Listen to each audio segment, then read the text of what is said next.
நெல்லை மாவட்டத்தில் மழை வெள்ளத்தால் பாதிக்கப்பட்ட குடும்ப அட்டைதாரர்களுக்கு ஒதுக்கப்பட்ட 220 கோடி ரூபாயில் 150 கோடி ரூபாய் 2 நாட்களில் நிவாரணமாக ரேஷன் கடைகள் மூலம் வழங்கப்பட்டுள்ளதாக அமைச்சர் சாமிநாதன் தெரிவித்துள்ளார். நெல்லை மாவட்ட ஆட்சித்தலைவர் அலுவலகத்தில் நிவாரணத் தொகை வழங்கியது தொடர்பாக அரசு அதிகாரிகளுடன் ஆலோசனைக் கூட்டம் நடைபெற்றது. இதற்கு தலைமையேற்ற தமிழ் வளர்ச்சி மற்றும் செய்தித்துறை அமைச்சர் சாமிநாதன் செய்தியாளர்களை சந்தித்தார். அப்போது இதுவரை 2,32,379 குடும்ப அட்டைதாரர்களுக்கு ரூபாய் 6,000ம் 1,04,025 குடும்ப அட்டைதாரர்களுக்கு ரூபாய் 1,000 ரூபாயும் இதுவரை வழங்கப்பட்டுள்ளதாக குறிப்பிட்டார். நாளைய தினம் புத்தாண்டு என்ற காரணத்தினால் விடுமுறை விடப்பட்டுள்ளதாகவும் நாளை மறுநாள் முதல் நிவாரணம் வழங்கும் பணி தொடர்ந்து நடைபெறும் என கூறினார்.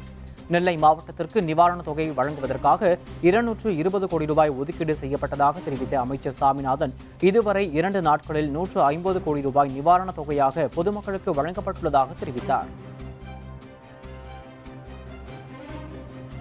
திருநெல்வேலி மாவட்டத்திற்கு மொத்தமாக 220 கோடி ரூபாய், இதில் நேற்று மாலை வரை ஏறத்தாழ 150 கோடி ரூபாய்க்கான தொகைகள் வழங்கப்பட்டிருக்கிறது. மீதம் இன்றும் நாளையும் நாளை விடுமுறை, நாளை மறுதினம் அதற்கு பதிலாக வழங்கப்படும்.